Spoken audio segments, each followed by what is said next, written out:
Hello, আসসালামু আলাইকুম সবাইকে। কেমন আছেন সবাই? আশা করি সবাই ভালো আছেন। আলহামদুলিল্লাহ আমিও ভালো আছি। আজকের ব্লগটা আমি এখান থেকেই শুরু করতেছি। যেহেতু আমার ঘুম থেকে উঠতে লেট হয়ে গেছে। আমি সকালবেলা কিচ্ছু খাই নাই। ঘুম থেকে উঠতে উঠতে আমার 12টা বেজে গেছে। কারণ আমার অফিসের কাজ ছিল। আমার অফিসের কিছু কোর্স মডিউল নিয়ে আমার কথাবার্তা হয়েছে স্টুডেন্টদের সাথে। তো ওইগুলা নিয়ে কথাবার্তা পেঁচাল করতে করতে তারপর নিজে অ্যানালিসিস করতে করতে আমি রাতে ঘুমাইতে ঘুমাইতে 4টা বাজছে। আজকে দুপুরে আমাদের খাবারের মেনু হচ্ছে ছোট চিংড়ি দিয়ে কচু শাক। এটা হচ্ছে হাওড়ের ট্যাংরা। এই ট্যাংরা মাছটা দিয়ে আমরা ঝোল করব। আর এইখানে ডাল ভিজায় রাখছি। আজকে আমি 3 পদের রান্না করব। বেসিক্যালি সবসময় আমি 2টা পদের রান্না করি। আজকে আমার মন চাইলো একটু 3 জাত রান্না করি, আপনাদের কাছে শেয়ার করি। তো চলেন রান্না করতে যাই আমরা।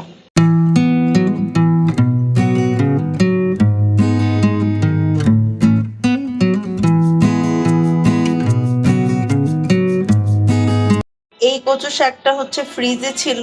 আমি সবসময় বেশি করে একসাথে কচু এনে সিদ্ধ করে দেন প্যাকেটজাত করে রেখে দিই। যখন আমার মন চাইবে তখন যেন আমি নামিয়ে জাস্ট চিংড়ি মাছ দিয়ে রান্না করতে পারি। কচু শাক ইলিশ মাছ দিয়েও ভাল লাগে। আমার বাসায় এখন ছোট গুঁড়া চিংড়ি ছিল, এটা দিয়ে রান্না করতেছি। আর এই মাছ তো আমার কাছে বরাবরের মতোই খুবই মজা লাগে।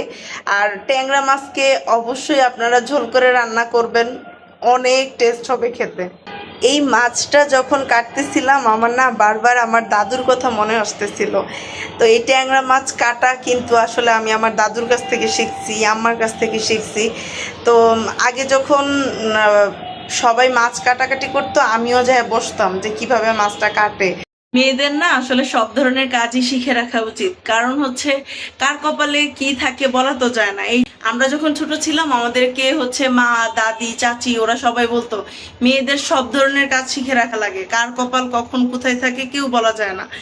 আর তুমি যখন সবগুলা কাজ করবা, সবগুলা কাজ নিজে থেকে জানবা, তখন তোমার সামনে কাজটা আসলে তুমি ভয় পাবা না। আসলে এই কথাটা সত্যি।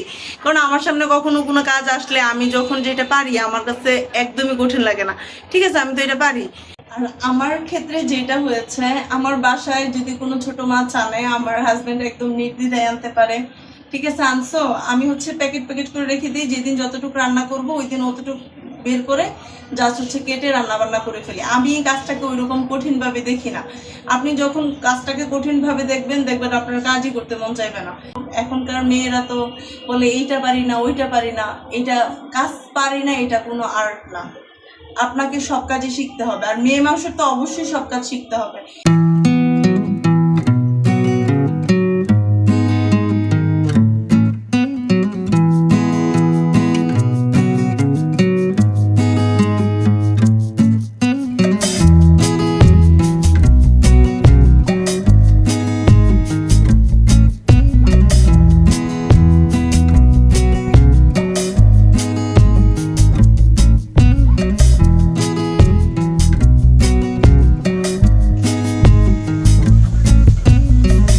আমার বাসায় আমি যখনই কচু রান্না করি অবশ্যই চিংড়ি মাছ অথবা আপনার ইলিশ মাছ দিয়ে রান্না করি। আপনারা কিভাবে রান্না করেন অবশ্যই কমেন্টস করে জানাবেন। আর যেই আপুরা আমার ভিডিওগুলো দেখতেছেন অবশ্যই আপনারা কমেন্টস করে জানাবেন আপনারা কিভাবে কোন রেসিপিতে আপনাদের কচু শাক রান্না করেন।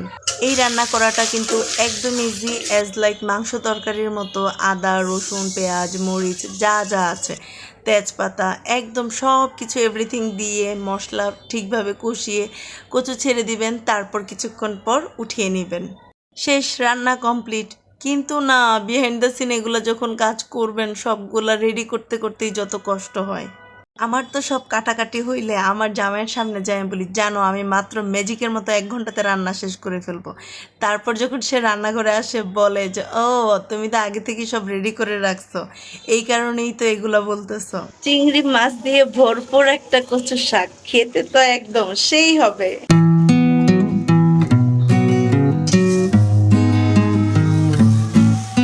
আমার তো কচু রান্না করা কমপ্লিট। এখন আমি ছোট মাছটা রান্না করব। তো চলেন মাছটা রান্নাতে আমরা যাই।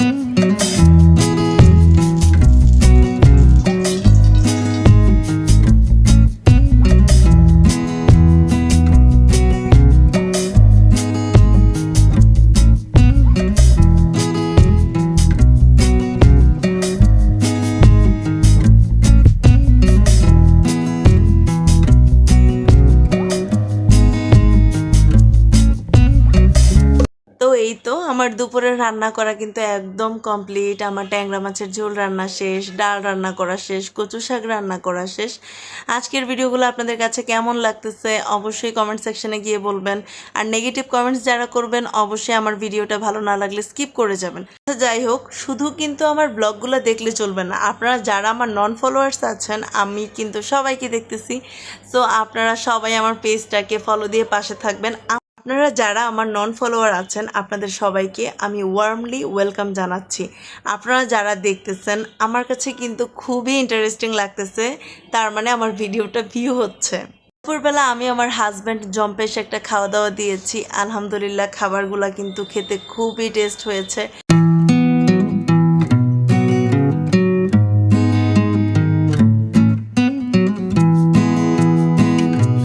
গল্প করতে করতে আমরা কিন্তু ভিডিওর একদম শেষের দিকে চলে আসছি। তো আমার আজকের ভিডিওটি এই পর্যন্তই।